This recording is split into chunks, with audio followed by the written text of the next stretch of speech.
نحمده ونصلي على رسوله الكريم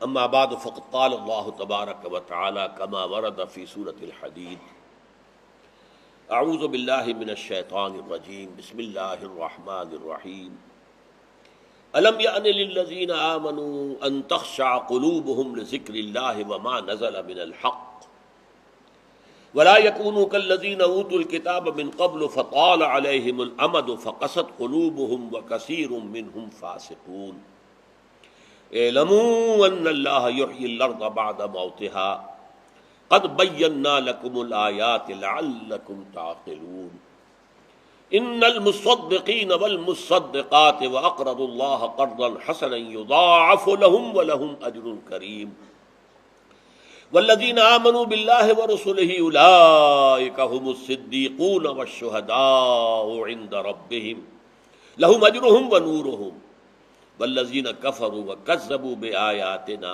اولئک اصحاب الجحیم صدق اللہ العظیم۔ یہ 4 آیات چوتھا حصہ ہے اس سورہ مبارکہ کا، سورہ حدید کا۔ اب اس میں ایک پازیٹیو ایلیمنٹ شروع ہو رہا ہے۔ اب تک جو آیا ہے وہ تحلیل ہے، تجزیہ ہے، تمہارے اندر دیکھ لو کہیں بیماری وہ تو نہیں آ گئی ہے۔ وَلَٰكِنَّكُمْ فَتَنْتُمْ أَنفُسَكُمْ وَتَرَبَّصْتُمْ وَارْتَبْتُمْ وَغَرَّتْكُمُ الْأَمَانِيُّ حَتَّىٰ جَاءَ أَمْرُ اللَّهِ وَغَرَّكُمْ بِاللَّهِ الْغَرُورُ۔ تم اس راستے پر تو نہیں پڑ گئے ہو۔ یہ ہے گویا کہ ہارٹ سرچنگ کے لیے ذرا اپنا جائزہ لے لو، اپنے گریبانوں میں جھانکو، دیکھو، اور اگر محسوس ہو کہ واقعی کچھ کمی ہے، گڑبڑ ہے، تو اب اصلاح کا راستہ کون سا ہے وہ بھی کھول دیا۔ ظاہر بات ہے تشخیص ہو گئی، جیسے کہ سورہ منافقون میں پہلے رکوع میں 8 آیات میں وہ جو نفاق ہے اس کے برس کی سٹیجز بیان کر دی گئی، اس کا انجام بیان کر دیا گیا، اس کی انتہا کیا ہے وہ بیان کر دی گئی۔ اس کے بعد 3 آیات پر مشتمل دوسرے رکوع میں اس کا علاج بتایا گیا۔ علاج کیا ہے؟ وہی ترتیب یہاں ہے کہ اب نفاق کے مدارج اندر قلب کے اندر، انسان کے اپنے اندر جو بھٹی سلگ رہی ہے، اندر ہی اندر جو خیالات کا اور وساوس کا اور جذبات کا جو انسان کے اندر خیر اور شر کی کشاکش چلتی رہتی ہے، یہ اس کا تجزیہ تھا۔ وَلَٰكِنَّكُمْ فَتَنْتُمْ أَنفُسَكُمْ، تم نے اپنے آپ کو اپنے ہاتھوں فتنوں میں ڈالا، مال اور اولاد سے جتنی محبت چاہیے تھی اس سے زیادہ محبت کی، یہاں تک کہ وہ محبت اللہ اور اس کے رسول کی محبت، اللہ کی راہ میں جہاد کی محبت سے بڑھ گئی۔ جب یہ ہو گیا تو اب تردد ہو گیا، چلوں نہ چلوں، بڑھوں نہ بڑھوں، اور جب یہ ہوا تو شکوک نے ڈیرا ڈال دیا، اور اس کے بعد تمہیں من گھڑت آرزوؤں نے، تمناؤں نے، اللہ بخشنے والا ہے، تمہیں خوب لوری دے کر سلا دیا۔ اور یہ تھا سب سے بڑا دھوکہ جو شیطان لعین نے تمہیں دیا۔ اب بات کیا ہو رہی؟ الم یأن للذین آمنوا ان تخشع قلوبہم لذکر اللہ وما نزل من الحق، کیا وقت آ نہیں گیا ہے ان لوگوں کے لیے جو ایمان لائے کہ جھک جائیں ان کے دل اللہ کی یاد میں اور اس چیز کے لیے کہ جو اللہ کی طرف سے حق میں سے نازل کی گئی ہے۔ وَلَا يَكُونُوا كَالَّذِينَ أُوتُوا الْكِتَابَ مِن قَبْلُ، اور نہ ہو جائے وہ ان لوگوں کے مانند جنہیں کتاب دی گئی تھی پہلے۔ فَطَالَ عَلَيْهِمُ الْأَمَدُ، تو ان پر ایک طویل مدت گزر گئی۔ فَقَسَتْ قُلُوبُهُمْ، تو ان کے دل سخت ہو گئے۔ وَكَثِيرٌ مِّنْهُمْ فَاسِقُونَ، اور اب ان میں سے اکثر جو ہے فاسقوں پر مشتمل ہے۔ یہ انداز جو ہے بڑا ایک چیلنجنگ سا انداز ہے، اور اس کا بھی جو پس منظر ہے پہلے آپ اس کو سمجھ لیجئے۔ نفسیاتی طور پر انسان کو اپنی خطا کا احساس ہو گیا، یہ بھی احساس ہو گیا جو میرا فرض تھا میں ادا نہیں کر رہا ہوں، مجھے ادا کرنا چاہیے، لیکن اب شیطان اگلا حربہ آزماتا ہے۔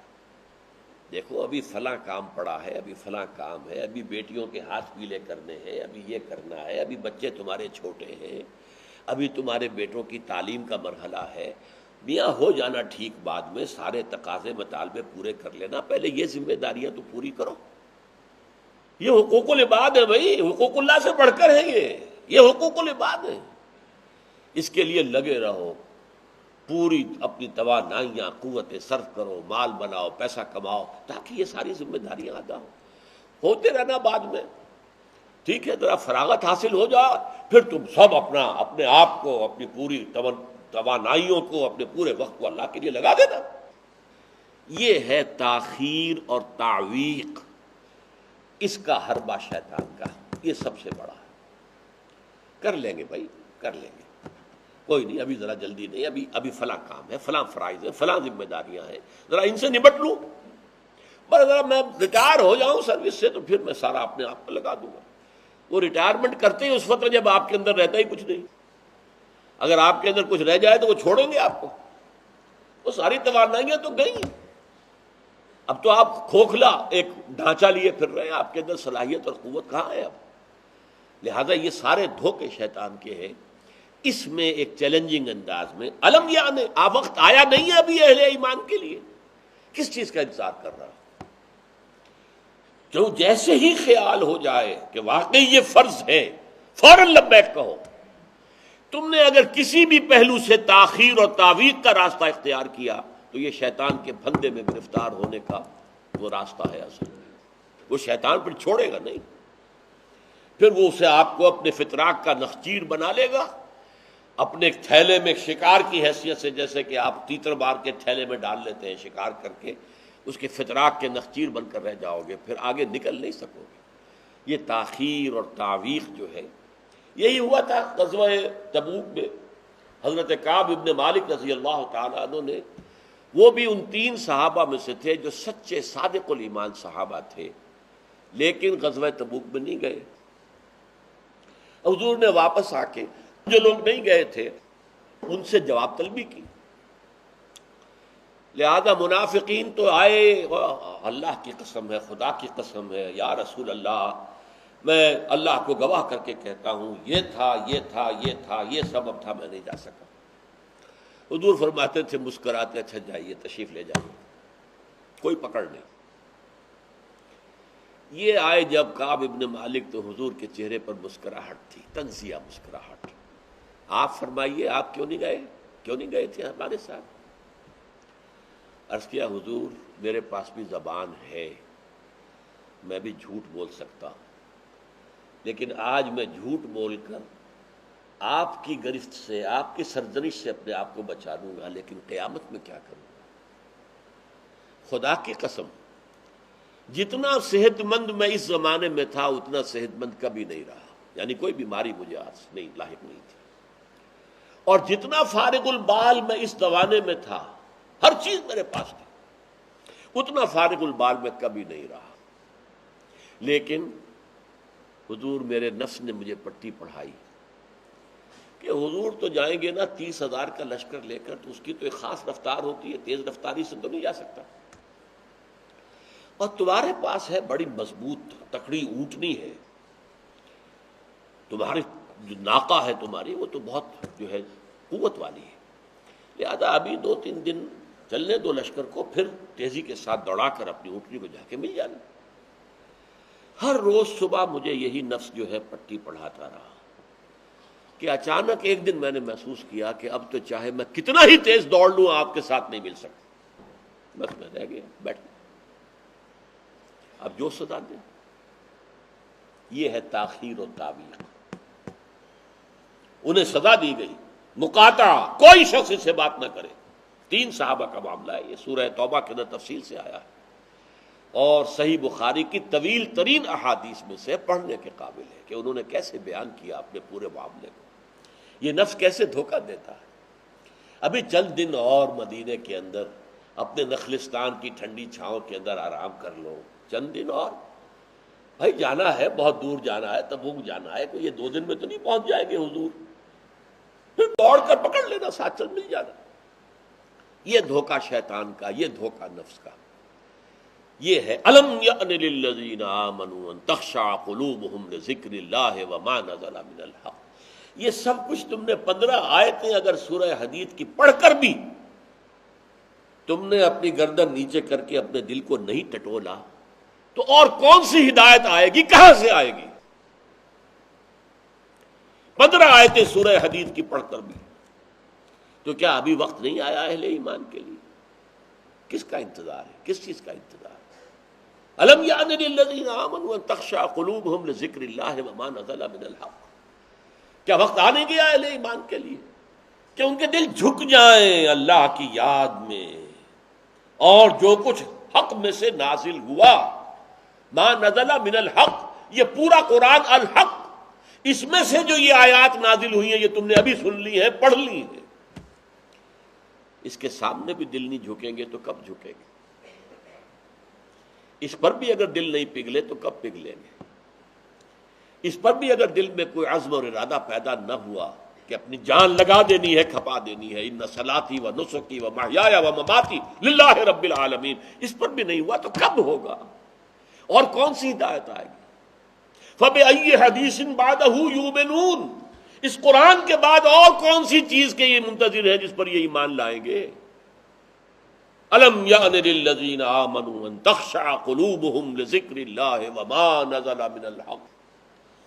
اور جیسا کہ میں نے تمہیدی جو میرا بیان تھا ان صورتوں کے بارے میں، اس میں عرض کیا تھا ان میں اہل کتاب سے خطاب نہیں ہے، اہل کتاب کو نشان عبرت کے طور پر پیش کیا گیا۔ دیکھو مسلمانوں، تم سے پہلے بھی ایک امت تھی، معمولی امت نہیں تھی، وہ امت جسے قرآن سند دے رہا ہے 2 دفعہ سورہ بقرہ کے اندر صرف، یا بنی اسرائیل اذکروا نعمتی التی انعمت علیکم وانی فضلتکم علی العالمین، اے بنی اسرائیل یاد کرو میرے اس احسان کو جو تم پر ہوا، میں نے تمہیں تمام جہان والوں پر فضیلت دی تھی۔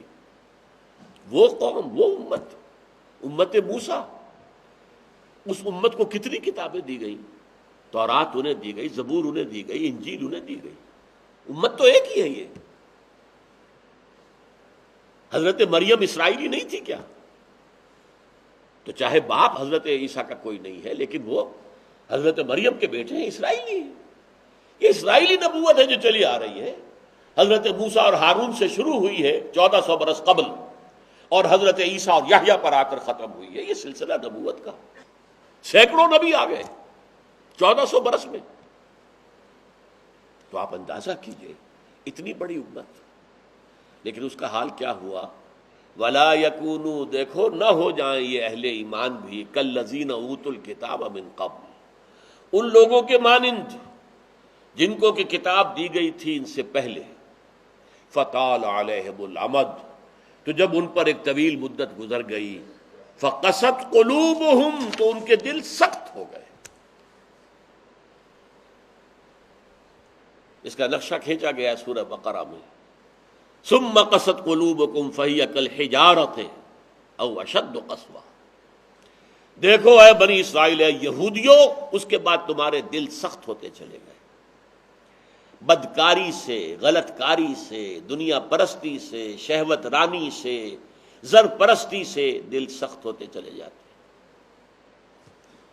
حضور نے فرمایا جب انسان ایک گناہ کرتا ہے دل کے اوپر ایک داغ پڑتا ہے، اگر توبہ کرے گا تو صاف ہو جائے گا، توبہ نہیں کرے گا پھر گناہ کرے گا، پھر داغ پڑے گا، پھر پڑے گا، پھر داغ پڑے گا، پھر یہاں تک کہ پورا دل سیاہ ہو جاتا ہے۔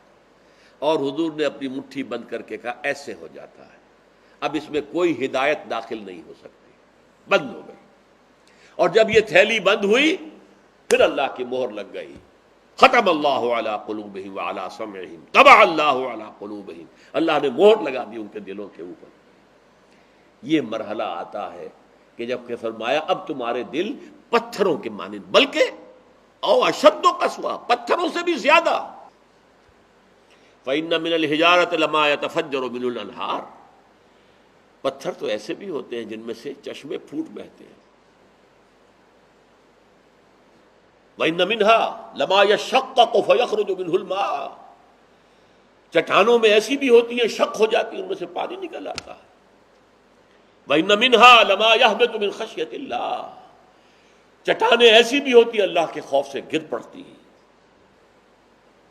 وَمَا اللَّهُ بِغَافِلٍ عَمَّا تَعْمَلُونَ، تمہارے دل ان سے بھی سخت ہو چکے ہیں اور اللہ بے خبر نہیں ہے اس سے کہ جو تم کر رہے ہو۔ آج اس امت پر بھی تو 1400 برس گزر گئے،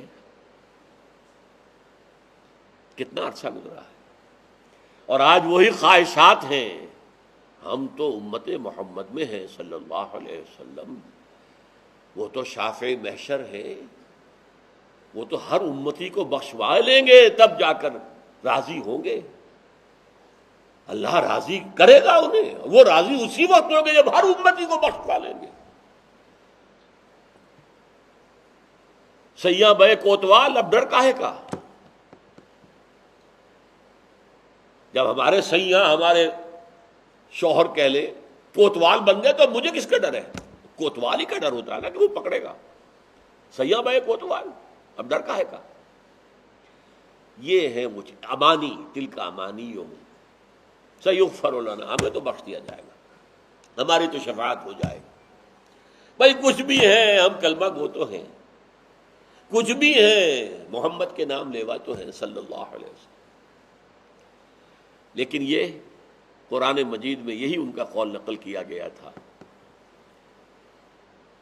یہود نے کہا تھا نحن ابناء اللہ واحباہ، ہم تو اللہ کے بیٹوں کے مانند ہیں، اس کے بڑے چہیتے ہیں۔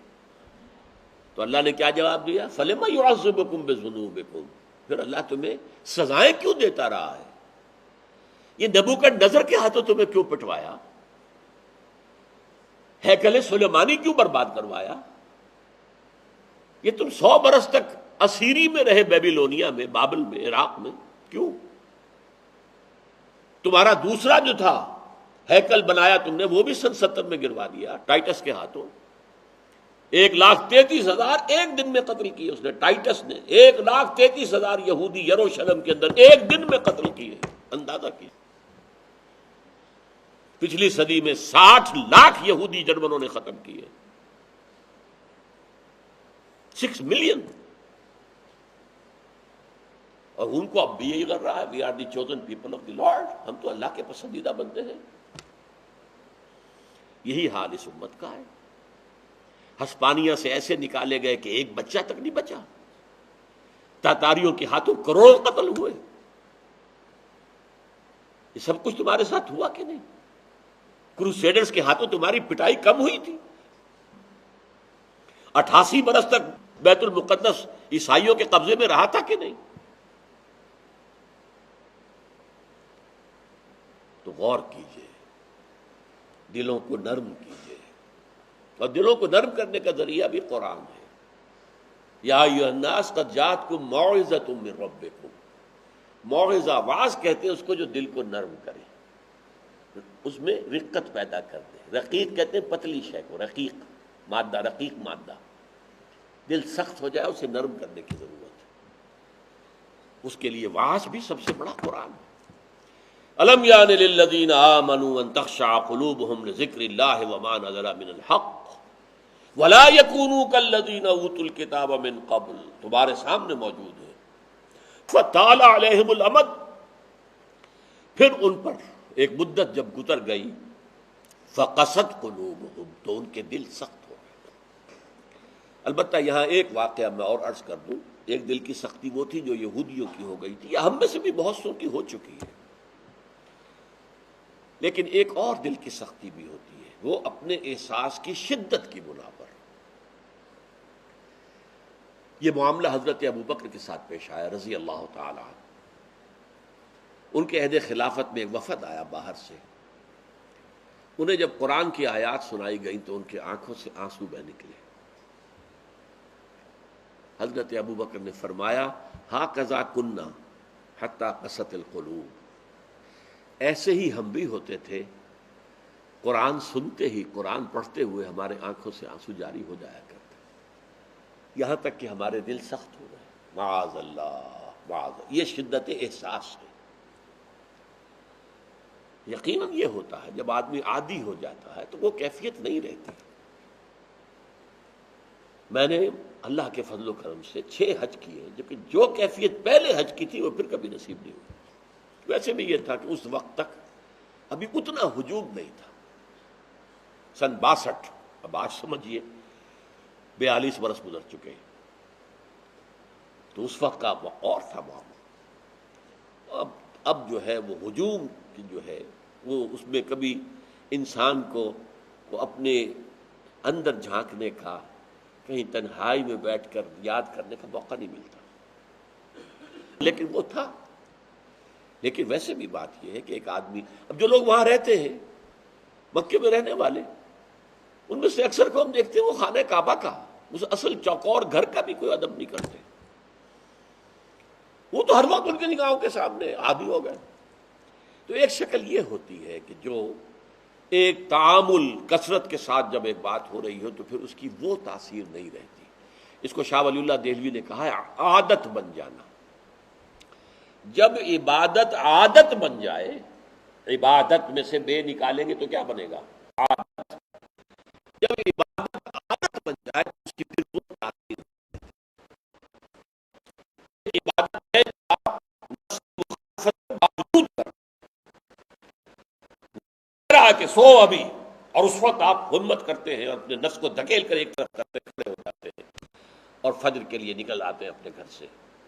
لیکن جب یہ اس درجے عادت ہو گئی کہ اب آنکھ اس وقت پہ کھلی ہی جانی ہے لازماً، اب یہ آپ کا ایک روٹین بن گیا، تو پھر بھی وہ عبادت ہے، اس میں کوئی شک نہیں، لیکن اس کی وہ تاثیر نہیں ہوگی جو کہ نفس کی مخالفت کرتے ہوئے کسی عبادت کو سر انجام دینے سے جو اثر پیدا ہوتا ہے.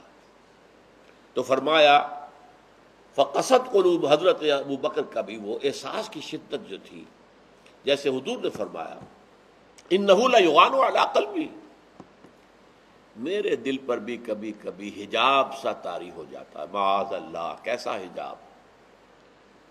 اب اس حجاب کے لفظ سے دھوکہ نہ کھا جائیے کہیں. ایک حجاب میرا اور آپ کا ہے، ایک حجاب محمد رسول اللہ صلی اللہ علیہ وسلم، کہ وہ جو اللہ کی طرف توجہ کی انٹینسٹی ہے، انٹینسٹی اس میں تھوڑی سی کمی بھی ہو گئی تو اسے آپ حجاب سے تعبیر کریں. ہمیں تو وہ کیفیت ہی میسر نہیں ہو سکتی، لیکن اس انٹینسٹی کے اندر، یہ لفظ انٹینسٹی انگریزی کا بار بار بول رہا ہوں، اس کی شدت، لیکن شدت کے لفظ کے اندر جو ہے وہ اتنا مفہوم نہیں آتا جتنا انٹینسٹی کے لفظ میں. وہ انٹینسٹی جو ہے اس میں ذرا سی کمی ہوئی، حضور پریشان ہو گئے. وَإِنَّهُ لَيُغَانُ عَلَىٰ قَلْبِي وَإِنِّي لَأَسْتَغْفِرُ اللَّهَ 70 مرة فِي كُلِّ يَوْمٍ، اور ہر روز میں 70 مرتبہ استغفار کرتا ہوں اللہ کی جناب. تو کیا آپ گناہ کرتے تھے؟ معاذ اللہ. یہ ذرا سی اس توجہ کی شدت میں، انٹینسٹی میں ذرا سی کمی ہوئی، اسے بھی آپ حجاب سے تعبیر کر رہے ہیں. تو یہی ہے مفہوم حضرت ابو بکر کے اس قول کا. لیکن ایک ہے قساوت قلبی، معصیت کی وجہ سے، دنیا پرستی کی وجہ سے، نفس پرستی کی وجہ سے، زر پرستی کی وجہ سے، شہرت پرستی کی وجہ سے، اقتدار پرستی کی وجہ سے، یہ پرستشیں جو ہیں یہ جو دل کو سخت کرتی ہیں تو وہ پتھر اور چٹان سے زیادہ سخت ہو جاتا ہے. ثم قست قلوبکم فہی کالحجارۃ او اشد قسوہ وان من الحجارۃ لما يتفجر منه الانہار وان منها لما يشقق فيخرج منه الماء وان منها لما يهبط من خشیۃ اللہ وما اللہ غافل عما تعملون وکثیر منهم فاسقون. اب ان میں سے اکثریت جو ہے وہ فاسقوں اور فاجروں پر مشتمل ہے. کیا یہی کیفیت آج کی مسلمان امت کی نہیں ہے؟ کیا عظیم اکثریت فساق و فجار پر مشتمل نہیں؟ کیا عظیم اکثریت حرام خور نہیں ہے؟ کیا عظیم اکثریت جھوٹی نہیں ہے؟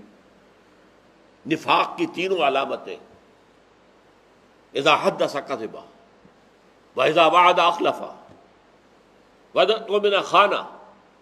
حضور نے فرمایا منافق کی 3 نشانیاں ہیں. جب بولے جھوٹ بولے، وعدہ کرے خلاف ورزی کرے، امین بنایا جائے، امانت رکھوائی جائے، خیانت کرے. یہ الفاظ ہیں بخاری شریف کے بھی اور مسلم شریف کے بھی. اور مسلم شریف میں اضافی الفاظ ہیں وَلَوْ صَامَ وَصَلَّى وَزَعَمَ أَنَّهُ مُسْلِمٌ. خواہ ایسا شخص روزہ رکھتا ہو، نماز پڑھتا ہو، اپنے آپ کو مسلمان سمجھتا ہو لیکن منافق ہے. یہی جو میں نے شروع میں آج بات کہی تھی، ایک نفاق ہے شعوری، ایک غیر شعوری. وہ منافق سمجھتے تھے ہم عقل مند ہیں، یہ بے وقوف ہے. وَإِذَا قِيلَ لَهُمْ آمِنُوا كَمَا آمَنَ النَّاسُ قَالُوا أَنُؤْمِنُ كَمَا آمَنَ السُّفَهَاءُ. جب ان سے کہا جاتا بھلے لوگوں جیسے اور لوگ ایمان لائے ویسے ایمان لاؤ، جیسے وہ اللہ کی پکار پر لبیک کہنے کو ہر وقت تیار رہتے ہیں۔ کہتے ہیں ہم ان بے وقوفوں کی طرح ایمان لائیں؟ یہ تو پاگل ہیں، بے وقوف ہیں، فینیٹکس ہیں، فنڈامنٹلسٹ ہیں، ایکسٹریمسٹ ہیں۔ ہم تو ماڈریٹ اور بڑا روشن خیال اسلام جو ہے اس کے قائل ہیں۔ جب ان سے کہتا تھا فساد مت مچاؤ، کہتے تھے ہم تو مسلح ہیں بھائی، ہم تو چاہتے ہیں صلح۔ یہ محمد ہیں صلی اللہ علیہ وسلم جنہوں نے اب یہ جنگ کا بازار گرم کر دیا، کیا ضرورت تھی؟ مکے میں 13 برس تبلیغ کرتے رہے، کوئی ہاتھ نہیں اٹھایا، یہی پروسیس جاری رہتا، خامخواہ یہ جنگ کا سلسلہ شروع کر دیا، کیا فائدہ؟ یہ بھی کہا جا سکتا ہے جس دشمن کو گڑ دے کر مارا جا سکتا ہے اسے زہر کائے کو دینا ہے؟ بھائی تمہاری تعلیم اتنی اعلیٰ ہے، اتنی عمدہ ہے، فطرت کے مطابق ہے، پھیلاؤ۔ لیکن محمد کی سنت کچھ اور ہے، اسوہ محمدی کچھ اور ہے صلی اللہ علیہ وسلم۔ اس کے لیے منہج انقلاب نبوی میری کتاب کا مطالعہ کیجیے، تب پتہ چلے گا انقلاب کسے کہتے ہیں، اور یہ رسول انقلاب تھے صلی اللہ علیہ وسلم۔ بہرحال کثیر منہم فاسقون، جو بات کہی گئی ان اہل کتاب کے لیے اس وقت، آج وہ ہم پر راست آ رہی ہے۔ اللہ تعالی ہمیں اس سے نکلنے، توبہ کرنے، اللہ کی جناب میں سر جھکانے، اللہ کی کتاب کے سامنے سر جھکانے کی اللہ تعالی ہمیں توفیق عطا فرمائے۔